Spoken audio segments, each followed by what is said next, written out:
Hello,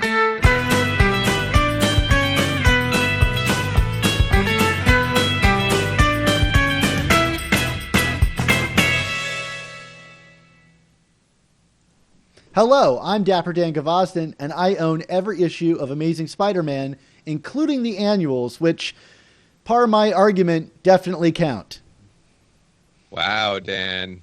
Those are some bold words. Well, I'm mischievous Mark Ginocchio, and I, too, own every issue of Amazing Spider-Man, including the annuals.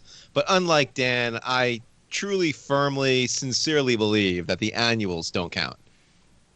Well, everybody, thank you for joining us for an Amazing Friends episode of the Amazing Spider Talk, the show where two fans and a creator uncover the strange, fun, and fascinating history of the Spider-Man comic universe. If you want to swing along with us on our journey through Spidey's past, present, and future, subscribe to Amazing Spider Talk on your favorite podcast app.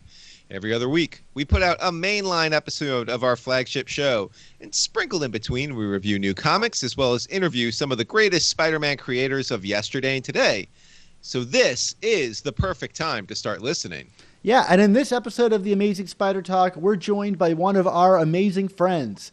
This friend spent 7 years working as a comic book editor at Marvel Comics, where he worked on books you might have heard of, like The Avengers, The Amazing Spider-Man, Wolverine, and Captain America. His time working with Spider-Man, which is, the name of our show, our namesake, saw him working alongside creators you might have heard of, like Stan Lee, Mark Waid, Joe Kelly, Dan Slott, and Stephen Wacker, to produce the Brand New Day stories, including the blockbuster Barack Obama issue, up through the events of Superior Spider-Man. Yeah, a couple of books you might have heard of for sure.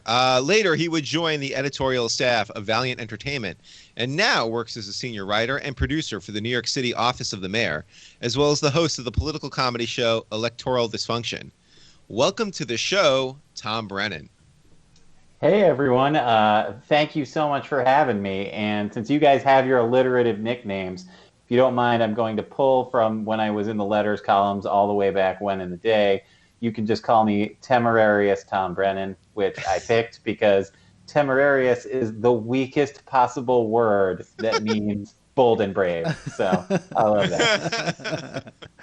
Thanks for having me, guys. It's great to be here. I love your show. Well, that's really kind of you. Thanks for taking the time to join us. We've been a big fan of your work over the years. Mark and I are, I think, one of the loudest voices of love and support for the Brand New Day era and everything that came with it. So we're really eager to talk to you. And we've had a number of your colleagues on the show over the years to kind of dig into the juice here. So we're really excited to hear your take on everything. Well, thank you. Thank you for standing up for that era.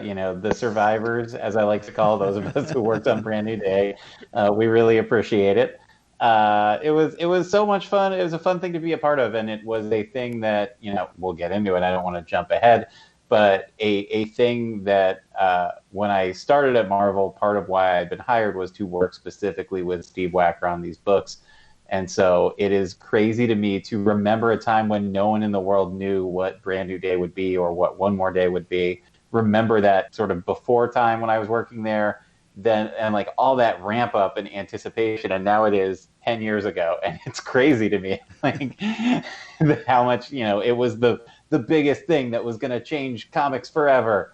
And it did. And now it is, now it is the past, and that is that. I remember a young Dan Gavosden going into a comic book store. This is like before I knew anything about the editorial behind the scenes and the desire to undo the marriage. Because as a kid, everywhere you looked, as a kid of the 90s, everywhere you looked, it was Peter Parker and Mary Jane. So when I saw those posters for One More Day, and I went into this random comic book shop in Baltimore, and the guy behind the counter told me, what he suspected Brand New Day would be about, and he was right. I thought he was crazy, and I was like, I'm never coming to this comic book shop again. This can't actually be right. Yeah. I remember when I was brought on board at Marvel, like I knew that was certainly rumors had been brewing about undoing the marriage, and like you guys, I I was a kid, so I only had the frame of reference really of the marriage. I guess I was born before they got married at Shea Stadium, but I don't remember that. I don't remember much of the 80s except watching Ghostbusters and Back to the Future 1,000 times. So that was my only frame of reference too. And I remember both, having a similar sort of, on the one hand, excited at this idea of, I had never as a reader, let alone to be an editor working on these stories, excited at this idea of working on stories about, young single Peter Parker, a Peter Parker who was similar to me at the time. When I started at Marvel, I was 24, so I could relate even more to some of these stories. But also, the only Spider-Man I knew was married to Mary Jane. So I was like, it's like, you're ripping up my childhood, but also it seems kind of like an interesting idea. And honestly, was my childhood that great that we shouldn't rip it up? Let's do it. And it was exciting. But, looking back at those plans, I remember when I started in March of 2007, and Brand New Day, I believe, launched in January of 2008. And I remember just reading the plans and being like, they can't do this. They're going to do this? Oh, my God, they're going to do this. And suddenly being like, I'm going to be part of doing this. Months ago, I would have been just a guy on the internet with, whatever the 2007 equivalent of a podcast, being like, what are they going to do? And now not only to be told, like, you're hired, your dream job, you get your dream job, you're working at Marvel. And on day one, they're like, by the way, here are the plans that are going to, set the internet on fire. And you're a part of it now, which is crazy. So, but it was so much fun to work on. And I got to work with such a wide variety of creators. And it was a, if I may, pun intended, amazing ride. So there we go. Well, let's get into a little more background on you here, Tom. So, we always like to kind of warm our audience up here with a kind of a origin story question. So what is your origin story with comics here? Like, what were some of the first comics you read when you were younger? How did those connect with you? And how did that do a job in the industry at the time? Well, I became interested in Marvel comics, specifically through the Marvel trading cards, like the series one, all the way back in 1990. And I remember thinking, even then I was 7, so I didn't have the most sophisticated mind. But it was a mean thing to say about a 7-year-old. But I remember even then being like, all right, they kind of got you up to speed on everything about the Marvel universe on the back of these cards. And suddenly it felt like within a few months, I went from knowing who Captain America and Spider-Man and the Hulk were because of the Macy's Thanksgiving Day Parade to knowing the entire universe and sort of, maybe not every little bit, but the general stories, the rivalries. And I wanted to know more. And the trading cards are really what got me in. And my mother kindly, despite not being the world's biggest comic book fan, to say the least, got me a subscription to Amazing Spider-Man. So I started there. And I think the first, the issue number escapes me, but it would have been in the 300s. It was a 2-part. All right, so there was a 2-part Venom story, and then the next part right after it was a standalone with Sandman and the Avengers. I'll let one of the two of you decide what number those are. Wonder if this is Venom Island? Does that make sense? Yes. Yeah. It's the one where he fakes his own death at the end so that Venom thinks he won and swims away. Which I remember even as a kid being like, that's crazy. But that was when I started. That was sort of my first real comic experience. There had been one other comic that was one of the first comics that I got, though, but this was just sort of a standalone thing, which is, I believe, Marvel Team Up. I think it was number 25, where he teams up with Black Panther, which my sister got me as a gift because there was a candy store across the street from our apartment building. It was like a little corner dusty candy store that was just selling comics and old ones at the same cover price. And this was 1990, so it was $1. It wasn't that much more, but it was a 1970s comic that had been sold, I think, for 25, 50 cents, and she got it for 50 cents or whatever. Wow. So that was maybe the first comic, and it was Black Panther and Spider-Man fight Stegron. And I remember even as a kid just looking at the cover and being like, what is happening? These two guys are fighting a dinosaur, man. It was like everything you wanted about comics, because the cover is like Stegron's on some spaceship platform and he's thrown Spider-Man off and Black Panther is swinging in to rescue him. And I remember as a kid being like, what is happening? And that was I think the first comic book I owned, and I just read that story, but I became a regular reader of Amazing Spider-Man. And I really liked Amazing Spider-Man. I really enjoyed it. I was one of the few, it's weird to say now because the Avengers are the biggest thing in the planet, but you guys probably remember the 90s when it was Claremont and Lee's X-Men, McFarlane Spider-Man, and then everything else, you're a nerd. Even within the nerds, it was like, you don't like the cool comics, but I loved the Avengers, and particularly the Heroes Return, Busiek Para's run of the Avengers was a really exciting thing for me. I enjoyed it so much, and that also, like, those sort of got into JLA, the Grant Morrison JLA run off of that too. What really excited me about Marvel Comics, I grew up in New York City, and New York City was such a character in the comics, and knowing that like Marvel was based there, and I knew I wanted to do something in arts and entertainment, and I thought about LA. Certainly when I was in college, I went to school. I went to Drexel University with fellow eventual Spider-Man editor Ellie Pyle. She and I met in college.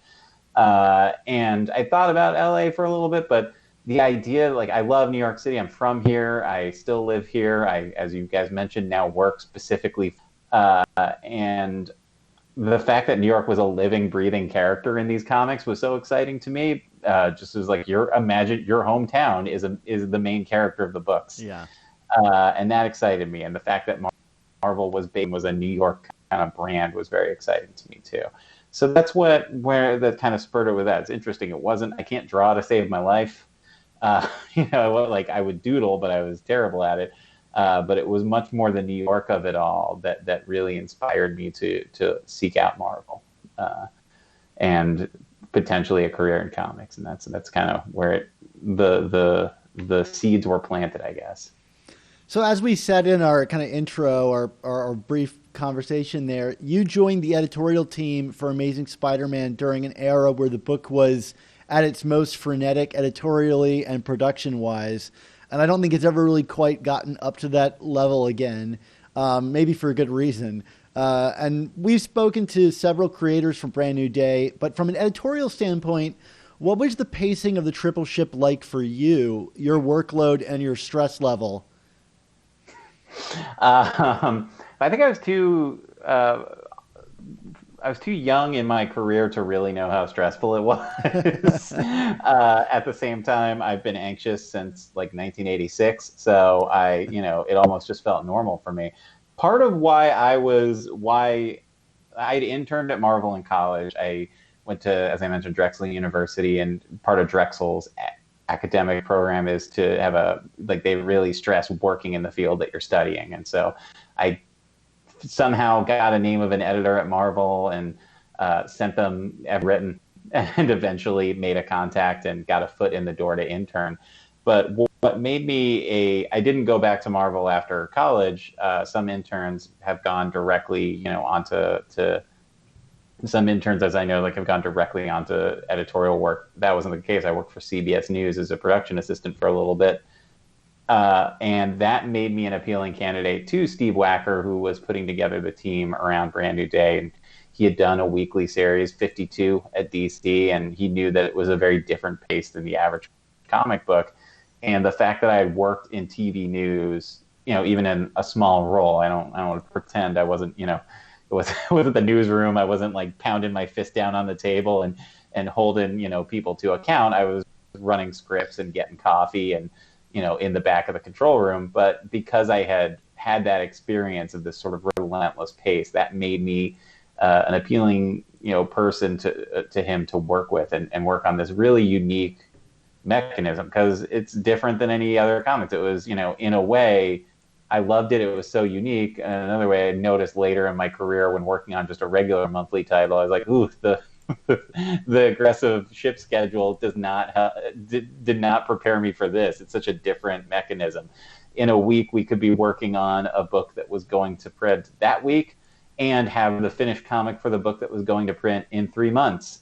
but having to, and thus from there kind of having to navigate any number of things in between. And we worked with a wide variety of writers and artists, and it was really it was such a fun experience.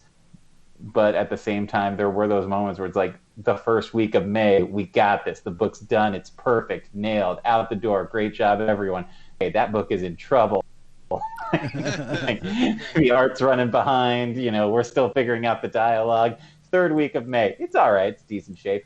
And it was such a roller coaster of emotions. But what I think was so great about it was Steve as a leader. He really knew how to let everyone on the team have the room that they needed. And when I started, there were 4 writers. It was Dan Slott, Bob Gale, Mark Guggenheim, and Zeb Wells at the beginning of that Brand New Day run. And it sort of each month they each got their 3-issue arc, and eventually it expanded to include Joe Kelly, Mark Waid, Roger Stern wrote a few things in there. I think Fred Van Lente and Brian Reed as well contributed to it. And I think Chris Gage a little bit as well. I apologize to them for saying I think. It's been so many years now. Like, it's all just one. It feels like the longest week of my life. But he did such a good job of letting them have the room to create while enforcing the guidelines and the deadlines. Like I like to say, he didn't necessarily let them color outside the lines. He set the lines very clearly and let them color like crazy within those lines. And he is, he knows how to. I learned so much from him. He's a little more outgoing than I am. I'm a little more shy.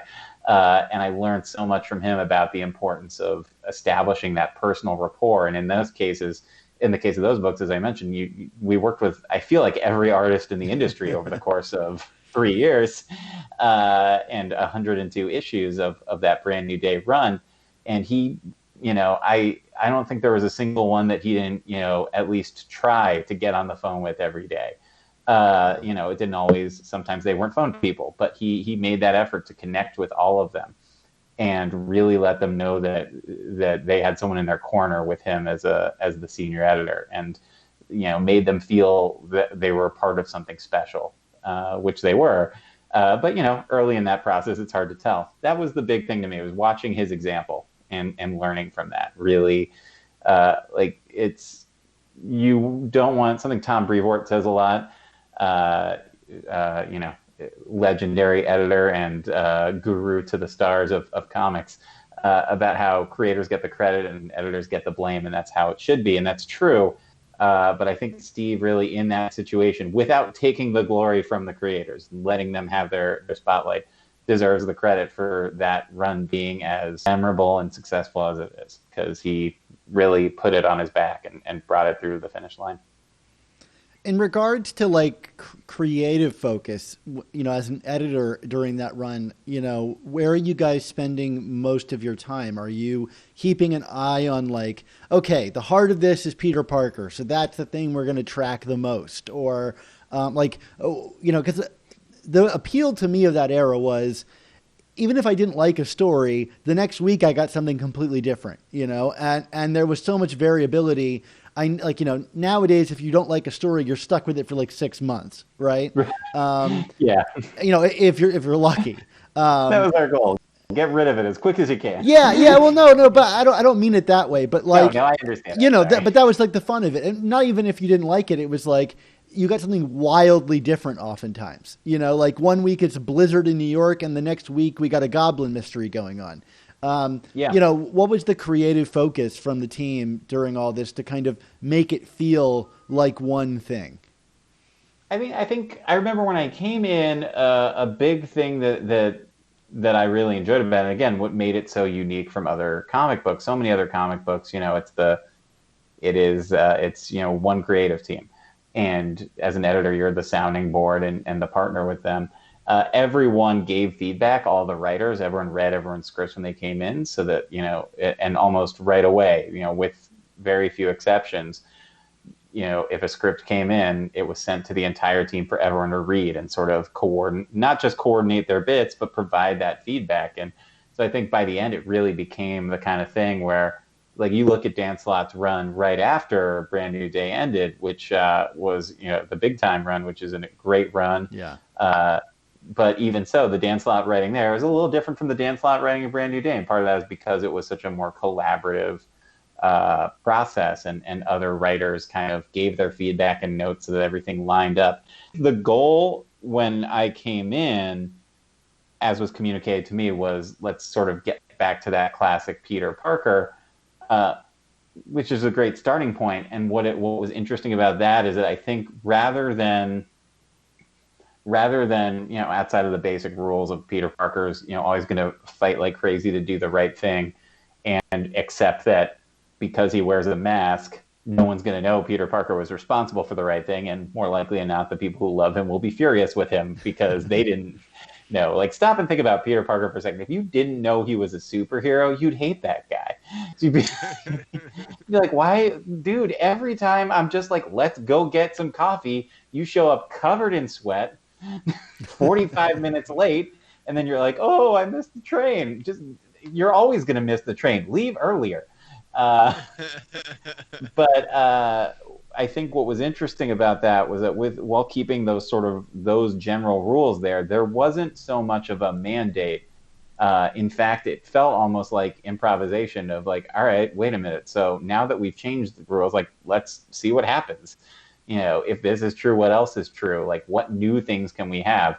Without compromising the characters, core integrity and core belief systems. And that was a really fun thing about it. There was some long-term planning stuff. Certainly, I think Menace storyline, the new Goblin Menace. I know from day one they had decided that that was going to be the new love interest, or the new friend's love interest rather. New Harry Osborne love interest, the new friend. Minute I left the company, I was like, I don't even know who these characters are. I know that was planned from the get-go, and like some of those longer term things were there, but we found things that excited people along the way. I think the character Carly Cooper is a pretty good example. That was just sort of like, she was kind of like a supporting character that suddenly audiences liked her and were charmed by her. J. Jonah Jameson's father returns during that run, and likewise, I think he was just kind of going to be in the background, but audiences really responded. So we figured out ways to make him more relevant and more involved down the line. I remember a conversation where he was going to get killed very early on, and everyone was like, but I love him. He's so nice. And they're like, forget it. We're not killing him. Not during this run. Maybe later.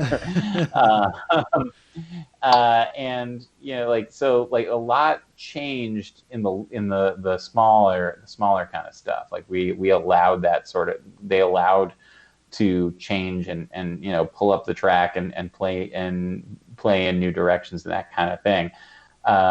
And that was a lot of fun. Like, that was a really cool part about it. We recognized that we were in this experimental world, and tried not to put too many limits on what the new things were going to be. I remember a very early pitch when Stacy was going to come back, after the Brand New Day. In the Brand New Day reboot, they opted to throw that out because it felt like one too many things. But I say that just to clear, like, no idea was every idea was worth consideration, I think, at the various retreats, and that was really cool and different from what I've seen and dealt with some other comics, I think. Hey, quick question, yes. Pertinent to today.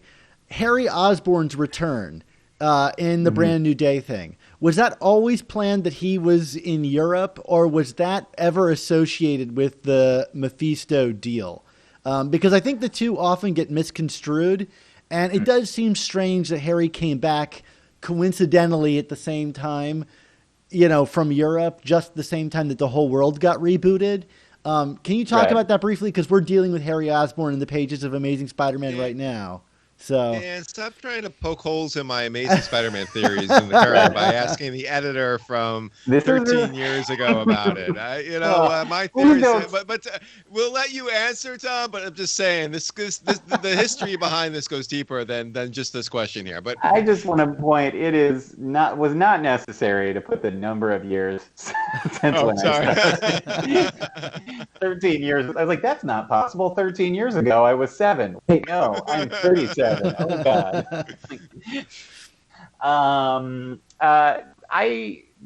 There's only so I don't work there anymore. They can't do anything to me. I remember I didn't work on. I think it's important is I didn't really work on One More Day except to read the scripts when they came in. That was still run by Axel Alonso and that whole team. I know that initially there had been thoughts about connecting specifically, and that maybe that like what Mephisto did would go back to an early, I think they found some random comic from the 70s, and like they'd change one thing, and that one thing would be like the butterfly effect that changes everything, and in the process, Harry Osborne doesn't die. And I think they threw that out just because it was like so complicated, and they opted against it.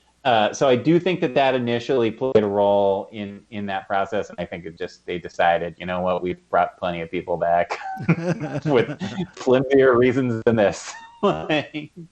So forget it. Harry's alive again. Like father, like son. Yeah. There you go. Well, in terms of characters that are not generally associated with the Spider-Man family, but this is certainly one of the most famous issues of Spider-Man that you've worked on. Terrible transition, I know. Amazing Spider-Man number 583, also known as the Obama issue. So this is obviously behind me here. It's my original. It's my fresh off the presses edition that I had sitting behind me just for effect. Oh my goodness. At the ready. Okay. I mean, have it right there. Huge issue. It's election season. I follow you on Twitter. You seem like a pretty political guy. So let's talk a little bit about this comic here. I mean, I guess a little bit in terms of, some of the background in terms of how it came together, but also, what did working on something like this mean for you? I mean, like this is one of those books that seems to kind of transcend superhero comics in terms of, the zeitgeist and what it means. And, obviously Obama's place in history. I mean, there's so much going on here. I would love to hear you just kind of not only just talk about it from a procedural standpoint, but also, again, emotionally, whatever, mentally, whatever. What did it mean for you to kind of be working on something like this? That's a great question, and I do get asked about it a lot. I think what was really cool about it, first of all, what's interesting, I remember when we worked on it, as you mentioned, I frequent Twitter with my political opinions, which I want to be clear, to your audience, I am unbearable on Twitter. I understand that. If there's anyone who chooses to follow this and they have wildly different politics than me and they're like, oh, this jerk, I want you to know that my family agrees with me 100% on politics, and they also think I'm a jerk. So it's just the personality. I think what was really cool about it is that, it didn't, and I bring up the internet to say I recall there being of course they're sucking up to this candidate, but they'd never do it for a Republican. But that came about because Barack Obama had been, it was after the election, he was interviewed in the New York Times, and it was a little kind of puff piece of things he liked as a kid. He mentioned he collected Spider-Man comics, and that was the inspiration. And I remember I came to work that day, I read it, and I had this I got this great idea, and it was imagine that you had a great idea the same day that everyone else at the company had that exact same great idea. So I will frequently kind of play it up. I'm like, it was my idea. And also Joe Quesada had the same idea, and Steve Wacker had the same idea that day as well, and Tom Brennan did as well. But I remember being like, I got a great idea. And Steve was, being a very good mentor figure, was like, what are you thinking? He's like, oh, that's an interesting idea. He's like, good news, we were already told to do it an hour ago. But I didn't want, I remember being like, I want you to feel discouraged. I wanted to make sure that you knew that you could pitch me your idea. And I was like, that's actually very cool of you. Thank you. It had what I'd say. I'll talk a little bit about the process first. What's interesting is that we had a very limited window to do it, and the issue that it went against 583 was just a standalone issue that was sort of, I think it was Mark Waid and Barry Kitson, and it was a standalone with a classic Peter Parker trying to go on dates while crime happens kind of story. And it was sort of, I remember there being like, well, Mark and Barry will hit it. It's going to be such a good comic. And we got John Romita Sr. to do the main cover, which was like Spider-Man and a couple of, it was like Peter Parker ditching out on crime to go on dates and Spider-Man in the background, like, ugh. And I remember everyone thinking like, it'll be a great comic, but it's a one-off. I don't know. After one story arc and before the next, it might be hard for sales on that month. So that's a little bit of irony that it ended up being the highest-selling comic of the 2000s. But figuring out that window is difficult, and timeline-wise, 584 would have been preferable for us, because we would have had more time to produce it. But that was the beginning. Do you guys remember the name of the story arc that begins in 584? It was Character Assassination, which we all agreed was probably not a great comic of presidents. And I remember there was a brief window where it looked like it wasn't going to happen, because, again, the timeline, I think it was like we had basically like 12 days to do this, it felt like, maybe, if that. And Steve, unfortunately, had to go out of town. And I remember I got an email from him after it looked like it was dead, where he was like, hey, you're going to have a really busy day today. I'm going to need you to call Phil Jimenez and coach him through finishing something real quick. Sorry, I'm not in the office. We had a lot of work. Scroll back through these emails. You'll see what's up. And I was like, oh, gosh, we're doing it. And I know Steve thought Zeb was a good choice, because Zeb Wells is just a master of comedy, but without being goofy comedy. It's like he could figure those beats of the story that, needs to be a little tongue-in-cheek, but also you respect the gravity of the moment. And Zeb and Todd Knock are friends and had wanted to work together for a long time. And Todd is sort of a master of what kind of style you want for that kind of a story. Like, you want something a little more mainstream, but fun and approachable. And then on top of it, Todd is very fast. And I remember it felt like it was like Bucket Brigade style. Zeb, like, we got the plot approved, and then Zeb delivered a page of script, and we sent that to Todd Knock to draw while Zeb wrote the next page. And it was like, Todd got that drawn art page. He did enhanced pencils. They were much tighter. He didn't need inks. Got that back to us when the next page of script came in, and we send that script page to Todd, and then we take the line art from Todd and got it to Jared Fletcher, and I forget if it was, I think it was Chris Chuckery who colored it. No, it was Frank D'Armata who colored it. Chuckery did the cover. And it was just like it felt like we were willing it into existence. And I remember we basically finished it the night it had to go to press. And I remember Steve Wacker looked at me like, boy, I don't want to see Barack Obama's face again as long as I live after this, which was very funny given it was a month before he would be sworn in. And so we finished this. It was like the holiday season, and we get it out the door. It's like 11 at night. It's done. And I feel like we almost forgot about it. And that was what was so exciting. It's like we almost forgot about this comic. And then a month later, it became this huge thing. I think Phil Jimenez and Steve were on Nightline, and it got all this attention. And like I pointed, I still have my, that was one of the first copies that came in that I still have to this day. And it was really exciting. It's crazy to me to stop and think that I'll probably never meet Barack Obama, but he has a comic book with my name in it in his house, and that's crazy. And it was so fun. As you mentioned, I'm politically involved that season, that election season. I was doing a lot of ground volunteer work on the weekends, so it was like Friday night. I get the last books to the presser, to the printing press, and then run to Penn Station and go to Pennsylvania where I was doing campaign work. And it was just that way for months. And so to be a part of something that made a huge impact in the moment, while having been personally, again, I just did volunteer work. I'm not pretending I was, some big part of the campaign. I don't, I'm not expecting the Pod Save America guys to give me my own show, but although they could. But to be a part of something that, made that was a prominent part of the pop culture zeitgeist at that moment was really exciting and really rewarding. And a thing that, I was back and forth on whether or not I want to tell the story, but I don't work at Marvel anymore, so I'll tell it.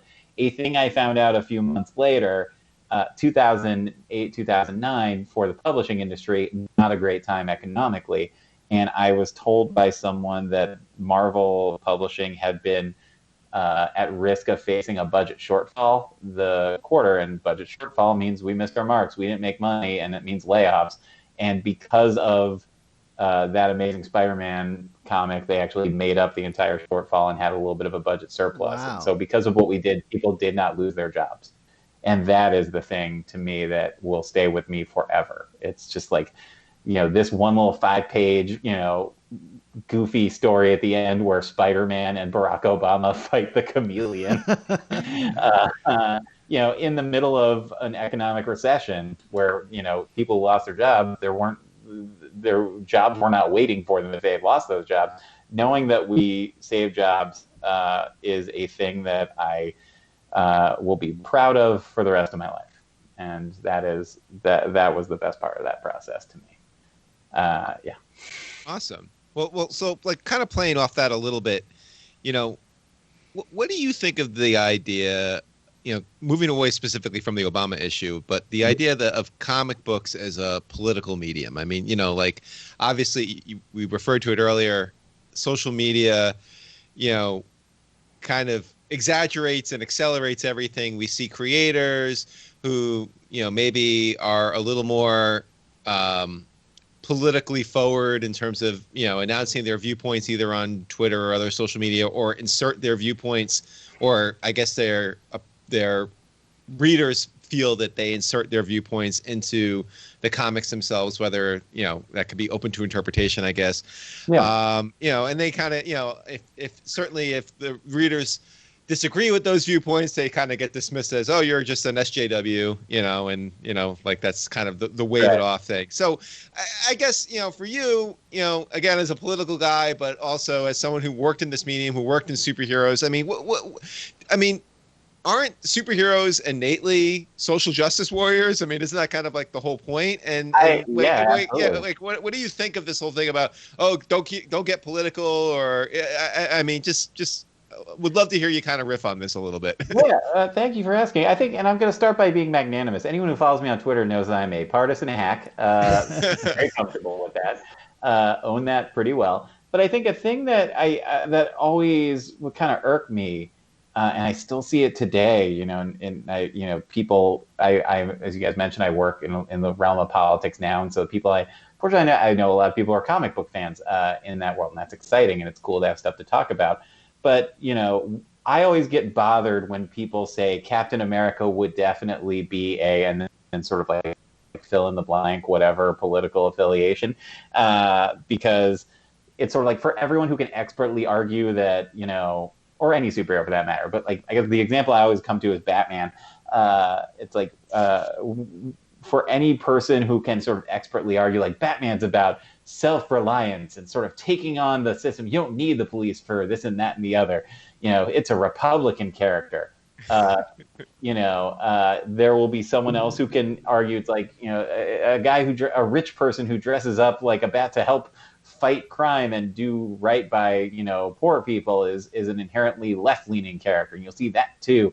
And it's like, you would hope they'd stop and realize like, oh, yeah, maybe both of these things could be true. And that means that a lot of political ideologies, even ones I disagree with, have noble elements in them. like if you can see your politics reflected in superheroes and someone else can too, like maybe you'd stop and think like, all right, so perhaps there's part of your politics, whether I agree with them or not, that comes from a decent place. But stepping away from my attempt at both sides is in there, like, yeah, comics should be political in that, like, to a point.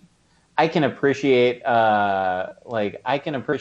before the moment we're in. I think the moment we're in is very unique because we are dealing with, and again, I don't want to I didn't come here to be political, so I don't want to alienate any listeners. But like, we are dealing with a moment where I think you are seeing elements in the political system that are doing explicitly and overtly dangerous and destructive things.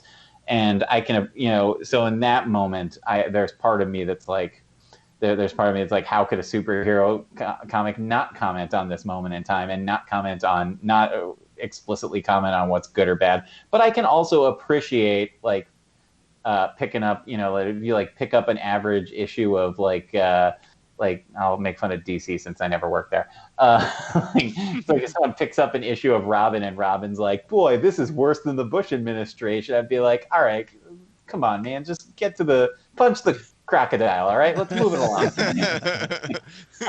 I can appreciate how people feel that way. But I do think, like, as we said, like, politics and these sort of social justice issues influenced the early comics, particularly influenced the early Marvel comics. And going back to my point of what made me excited about Marvel comics as a kid is that New York City was a real place and they dealt with real issues. And part of that is like, you stop and think about comics, we don't have audio, we don't have motion. Like, we only have so many ways to emotionally connect with the readers, and one of it is going to be dealing with political themes and political ideas. And I think people just kind of have to deal with it, for lack of a better word. It's like the X-Men, was so clearly a metaphor for civil rights. I mean, the only part of it that wasn't obviously a metaphor for civil rights was that the original X-Men book starred a bunch of clean-cut white kids in sweater vests. Yeah. But but still, like, it's been influencing it since the beginning. And while appreciating that someone might, someone with differing political views might feel irritated or shut out, I would encourage that person. I would say, I don't think that this book is trying to get you to change your voter registration right now. I don't think it's trying to get you to vote a certain way. It's trying to get you to think a certain way, or think a different way. And I would urge those people, like, don't pick up this book thinking, if I like this issue of Uncanny X-Men by the end, then I'm going to have to vote for the Democratic Socialists of America. I think if I like it at the end, maybe it'll help expand my viewpoint. Maybe it'll help expand my viewpoint. If you're confident in your belief system, then something that expands your viewpoint will help you make that belief system better. And like I said, I'm a partisan hack and a partisan hack of the left, but I am blessed and fortunate to have more than a few conservative friends and more than a few who I work very closely with. And I've seen through them the positive attributes of what they believe in. And I understand the good reasons that brought them to those ideologies. I wish we saw more of it in the world, frankly. I'm like, I say that, and it sounds like I'm being cynical or unfair, and maybe I am, but my colleague Robert George, who I co-produced my podcast Electoral Dysfunction with, he is a Republican, and if every Republican were Robert George, I wouldn't be one still, but I would. The world would be a better place, because every political ideology has something positive to give, in some doses. Not everyone.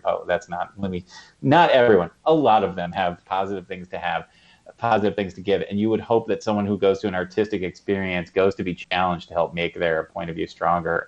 It is disappointing to me when people are like, "Oh, I'll never read it again," and even more disappointing to me when companies are like, "Oh, okay, then we'll stay away from this issue. We don't want to bother you."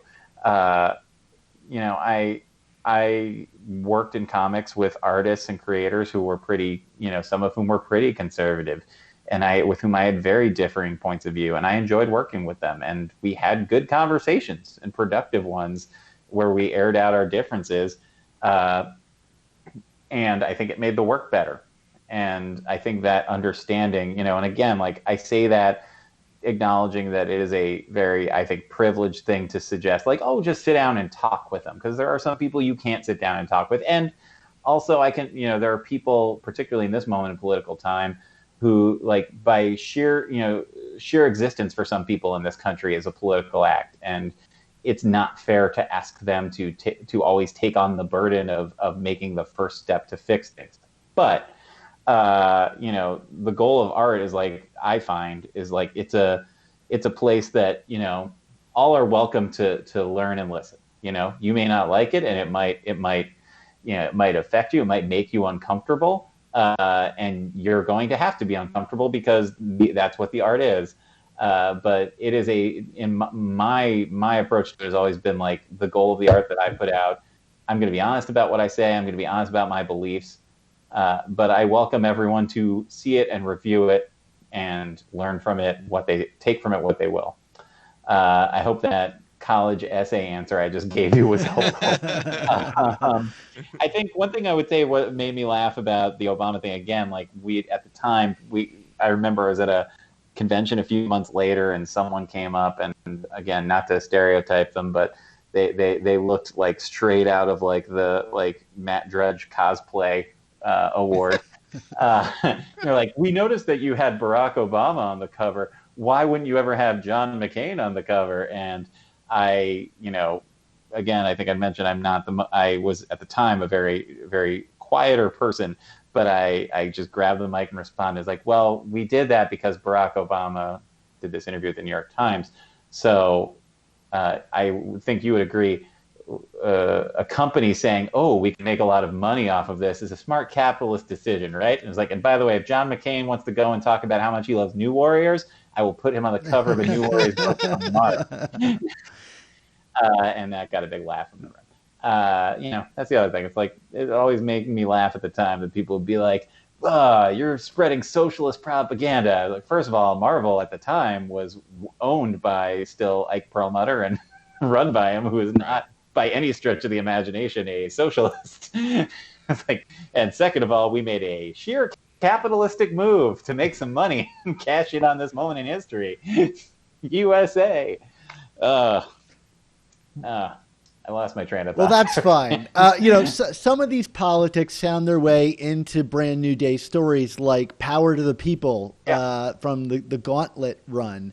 And that series of stories, which featured the return and sometimes reinvention of Spider-Man's classic rogues, I see cited as amongst the best that era had to offer. Can you speak to like the creative goals behind the Gauntlet and your feelings looking back on it?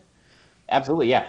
The big thing was we wanted to keep those kinds of villains, like the big heavy hitters, off the board for most of the year. I know that was that was one other mandate that came in. It was like 6 months or so, I think that was later in that first year that they came in. But the goal was keep them off the board.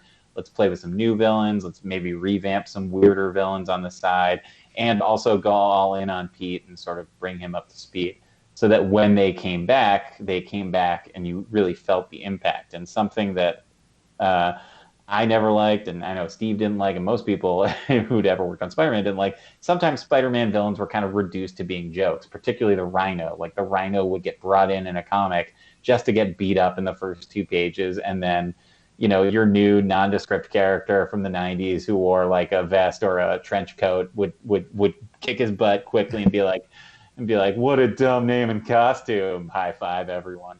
And I was like, I love the Rhino. Rhino's one of my favorite characters. Like, he is the best. And the goal was like, let's bring them back and show people why these are why this is like one of the most memorable rogues galleries of all time.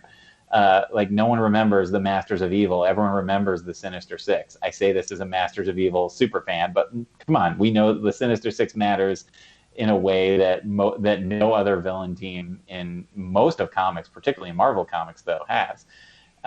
And so yeah, like that was an exactly point. Like the Electro story was, the thought was, how can we bring them back in a way that's also relevant to New York City of today and the America of today, and something that's really neat about all of Pete's villains. Like, you have Norman Osborn and Doc Ock, who are these sort of maybe like grander megalomaniacal people.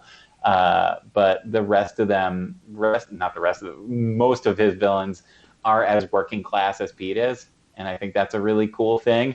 Like, they're the kinds of characters, like, I think I used to joke that, like, Electro and Sandman are the kind of characters who, if Dr. Octopus was like, I'm going to destroy the world, would be like, where would we live? Are you like, and so, yeah, the thought was like Electro, like, have him come back, and it sort of played a little bit on your sort of Tea Party, Occupy Wall Street kind of themes of like a populist villain getting people behind him, which was a big motive. Then you went a little bit in the opposite direction with Rhino, where it was this guy just trying to restart his life and getting dragged back into a life of crime, trying so hard to be good, and on down the line. And what was so fun about that was like, even, in some cases we saw some costume redesigns, particularly with Electro. But in like Sandman, there wasn't a costume redesign, but it was just what if this guy went nuts and became like, like he, when he came back, he's dominating Governor's Island. He's turned it in, like every bit of that island is him. It's like, what happens to someone who can do that? And he's trying to create that. And what's he trying to do? He's trying to create a fake world for this little girl who, is so important to him. And that was, it was a chance to reinvest in them and bring them back and make them matter to this new millennium of storytelling, and in a way that they hadn't for years. And not to say that, like, I think particularly I really like that Mark Millar Spider-Man series that had come out shortly before that run, and I think he made good use of those villains, but they still hadn't been revamped. He just sort of really showed you what was cool about them. Here, like, we took them off the board and then brought them back and gave them new meaning and motivation, and that was really cool and fun. And what was also cool, again, yeah, exactly, you said, the cool thing about that gauntlet was that we sort of gave each creator their own room to kind of to spin a tale. And at that same time I was working on, we brought Web of Spider-Man as an anthology series, and I got to work with Fred Van Lente on, we did these sort of retellings of the origin stories in a way that sort of brought people up to speed, but gave a new spin on it, brought in other characters that they hadn't normally hadn't normally played in Spider-Man's world. I think Electro and Magneto have a bit of a throwdown, and Mysterio and Doctor Strange, and that was a fun way to create valuable supplementary material. Sometimes the anthology series at the time could feel like this was sort of the garbage bin for the books, the stories that we didn't really have time to let really fly. And here was a chance where we actually like planned it around it, and that was a lot of fun to work on. One thing I really also want to add, just a great thing about that moment in time, is that, like, by the fact that the Rhino kept getting brought up by Steve and Tom Brevoort as sort of the example of the character who we don't want to make silly anymore, and we want him to be a heavy hitter, was that I was working on a book and I wanted a Rhino type character to be this sort of heavy hitter, but I agreed with that, and thus the hippo was born, which is an anthropomorphic hippo who existed just to get beat up, and that is my lasting contribution to the Marvel universe. And if I see that hippo played by, I assume, Kevin James in an upcoming MCU film, I will be showing up in the Disney lot looking for my check. That's awesome. Well, obviously Brand New Day was a huge part of your legacy and the Spider-Man books of the last decade or so, but I think the other kind of bookend, certainly to your tenure at Marvel and on Spider-Man, was Superior Spider-Man. Superior Spider-Man, that era that you also worked on, seemed to be kind of doubly so. I mean, very polarizing. You had the writer of the book getting death threats on social media. I mean, just crazy all around. How is that for you as an editor working on the book at the time? What was the environment working on a book like that? Well, I only did a little bit of work on that book. I remember I was more involved in the planning stages, and then that was around the time that I moved over to the X-Men office. But the most important thing is, like, I just remembered the death threats, and there's a gentleman who has done some consulting with Marvel in the past named Jimmy West, who is a retired NYPD detective who, by fate, I had known back when we both worked at CBS, and then we ran into each other again in the comics world. And Jimmy is a fascinating guy. He looks like a 1950s detective, this big burly bald guy, and he likes to wear a fedora. So my job was to screen grab all of those death threats and send it to Jimmy West for review. And I've gotten to know his family pretty well. And so it's funny that now when I email him, he's like, "You got any death threats?" I'm like, "Nope, just check it in." a good. Yeah, I think I wanted to, from a creative standpoint, what was so exciting about that was that Dan did something that no one's ever done well, I think, in comics ever. It's like he made a supervillain into a good guy in a way that felt organic and right to the storytelling. It like normally if a supervillain becomes the good guy, for lack of a better word, it's they go through a complete personality change, and like just that idea of Dr. Octopus. I mean, I use good guy loosely. Like he basically became what a supervillain thinks a superhero is, and that was so fascinating and interesting, and created similar to Brand New Day, that idea of like things that you never thought someone would do as Spider-Man, and once you do it, then what else can you do? And he played around with that, and it opened the door for so many great books, for Superior Foes of Spider-Man, Superior Team Up, Scarlet Spider, which I worked on a little bit at the time. All had that, all kind of grew out of that and that new reality. I think something that I remember very well at the time is that that Dan Slott had that sort of meticulously planned out from the jump, again, while allowing for, whatever new neat creative changes. But I know like he had it so clearly planned out. And I remember him sort of pitching it it had already been approved, but we were at a dinner at C2E2, and it was him, myself, Ryan Stegman, and Cullen Bunn, and he just took them all through it. And I had read it, but I'd never seen him sort of pitch it, and I was like captivated. I remember just watching it. We were at Luminaldi's in Chicago, one of them, and I remember like he was just like acting it out physically at the table, and I will never forget that. And I think like Rick Remender was nearby and like popped over, and he's like, "What is happening?" And it was like Dan's taking us through the next 12 years of Spider-Man. And it was such an exciting thing to hear about. And in comics at that point, I had learned that 50% of the most incredible ideas you hear, like that's it, you hear the pitch and that's it. And what I think was more exciting than that was just like to see him bring that to fruition was really cool. Like to see him be like, and then this is going to happen, and then a year later that's what happens. That was very cool and very exciting. Mark and I, obviously, we started our show because we loved Superior Spider-Man so much, but there was this kind of like interesting thing going on in the pages, like the letters pages and kind of online, where, in addition to Dan Slott kind of like playing up like the I killed Spider-Man thing, like I'm the bad guy kind of thing, it seemed like the editorial team was kind of playing the heel at the time. Did you guys embrace that kind of like adversity and like lean into like we're the bad guys? I know Steve certainly does. I would say I think the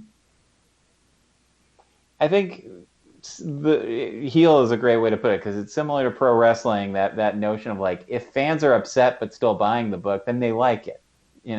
Like they'll say they're mad, but it's sort of like it's a thing. I was talking about this with a friend. It's a friend of mine was complaining about Jim Carrey as Joe Biden on SNL, and I was like, then stop watching it. He's like, but I got to see how they get out of this problem.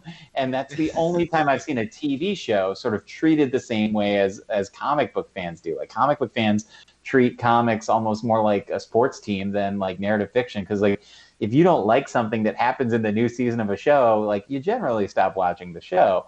But it is a thing I love about comic book fans. Is they're like, I hate this. It's like, well, then why are you buying it? It's like, well, of course I love it, but I don't want it to happen to him anymore. I care about Pete. And you're like, okay, you're emotionally invested. And I think, that's where it kind of came from, was like, provoking that controversy was a good way to get attention. But I would say like knowing that the audience was, we're game, we're in for this. I can be someone who can get a little irked, and like this maybe going back to the politics thing too. I can get a little irked at times at what I view as creators or people behind not just comics but any show in my view, it feels almost like they might be picking a fight with the audience for fun.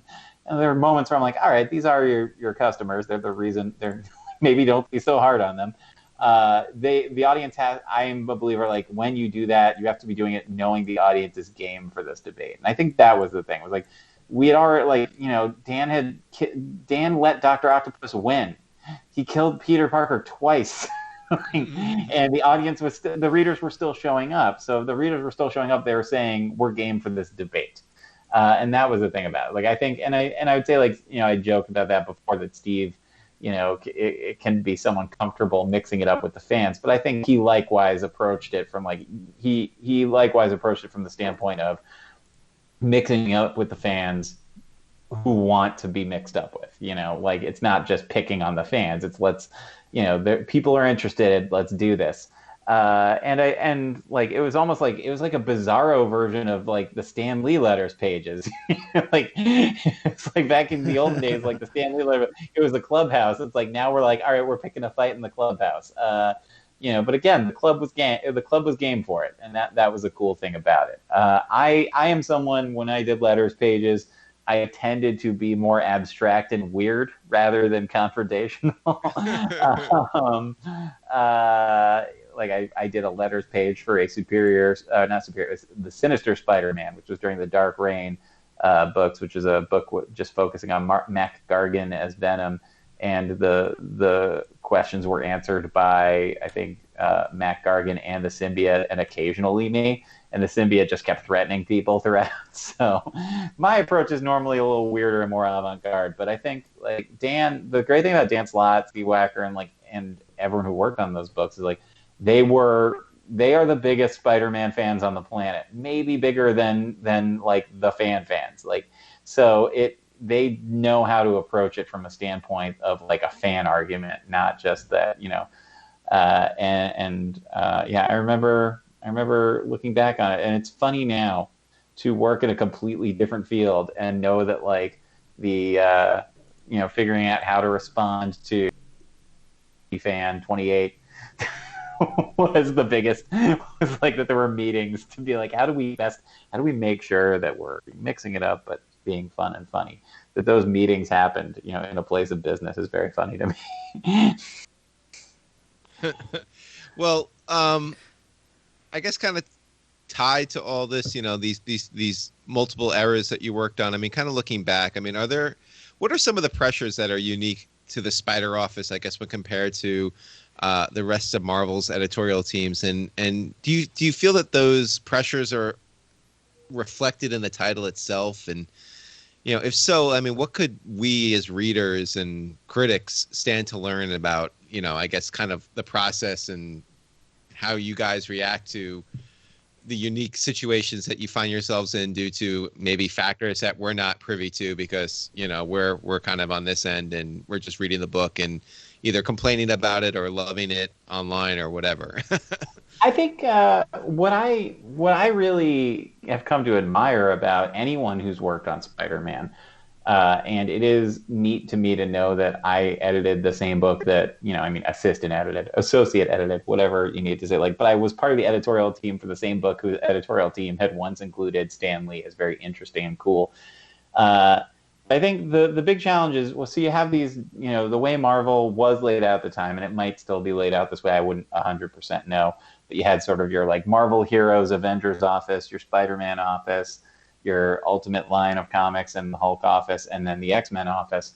And, who are the most in-demand characters to show up in other Marvel books? It's going to be your sort of core four Avengers, Spider-Man, and, anyone from the X-Men world. And I think what could be a challenge, and, I can see in the books now that like Nick Lowe and his team are meeting this challenge as well as anyone, is that other offices will want to use your characters. And if another office wants to use an X-Men character and you want to use Wolverine, but you can't use Wolverine for whatever reason, there's another character that you can pull. If they want to use Spider-Man, like they're probably going to, in a different book, they're probably going to get to use Spider-Man. And I think, making sure that character stays on brand and stays, that the voice is right and it's consistent with what you're doing in the book is an extra layer of challenge. Like you can kind of let it slide if Forge shows up in an Avengers book and he like says, "Yo, what's up, y'all?" You'd be like, "Ugh, that's not what he says," but whatever. It's just like, we'll live. This won't damage the entire X-Men brand. With Spider-Man, like you have to. If Spider-Man's going to show up in any other book, the Spidey, someone from the Spidey office, probably the lead editor, is going to have to read that script too, and that's just extra work to have to do.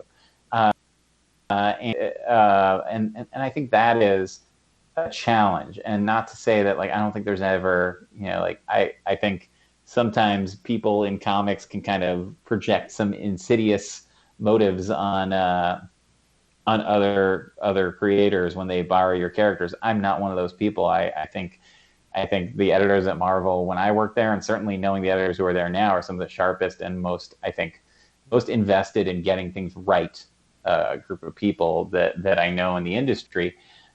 But they are going to put they are going to want to use Spider-Man in this book, and anytime any writer gets to use Spider-Man, they're going to get excited and they're going to want to jam everything that they always wanted to do with Spider-Man into one character, and that may contradict or negate or cause headaches for whoever whatever's happening in the main book. And so I think my heart always goes out to the Spidey team. Like I'm always rooting for every Marvel editorial office, but like literally now in my day job now, as I mentioned, I work for the city, and anytime I'm, I work with our media team, and anytime there's an event, like we did a back to school push a few weeks ago, and got this great shot of a kid walking wearing a Spider-Man backpack, and I just immediately send that tweet over to Nick Lowe. Just because like the Spidey office is my home, I'm an alumni, it's my old home, and I think anytime I see Spider-Man in another book, I'm like, they had to read this and make sure it was right. So I think that's a big pressure. And he is, it's weird again because the Avengers have become this big worldwide phenomena, and so Captain America and Black Panther and Iron Man and Hulk and Thor and all those characters matter now to people. Captain Marvel, Scarlet Witch, all those characters matter to people. So they might be having a bigger moment, but ultimately Spider-Man is the flagship character.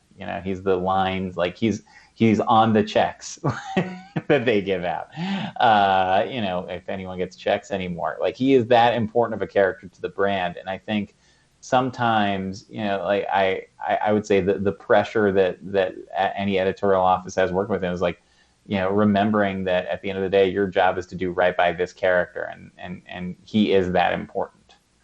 I think I forget the name of the study, but I know when I was working at Marvel, we got a study that the marketing department found. I think that Spider-Man is, if not then he's like maybe like him and Mickey Mouse are like one or two as like the most well-known character on the planet. And something that Into the Spider-Verse movie got so perfect is that unlike every other, when you think of like your big superheroes everyone knows, it's normally like it's Superman, Batman, Spider-Man. Spider-Man's face is entirely covered. So literally any person, like you can project yourself onto that character, no matter your ethnicity, no matter your gender or whatever. Like you can project yourself onto that character, and people do, and they love that character so much. And I think that's a unique pressure that no other office in that building has. And doing right by those people doesn't mean kowtowing to their every want, but it means like giving that character your all and giving them a little extra attention than you might give, D-Man. So the final question we ask all of our creators who come on the show is the one that I want to ask you before we send you off to wherever it is you're going on dinner. A Sunday night. And that is, what does it mean to you to be a part of a very small percentage of mankind to have worked on a Spider-Man comic? And I mean, like, what does it mean to you personally to have shaped the life of this man, this fictional man, Peter Parker? It means the world to me. I remember when Into the Spider-Verse won the Oscar, I out of nowhere was like I felt like I won. I jumped out of my couch and I was like, yeah. And I haven't worked on Spider-Man in several years at this point.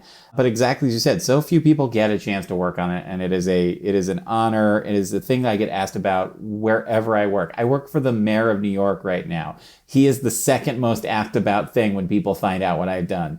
When people find out about my jobs, it's like Spider-Man, then what I'm doing now.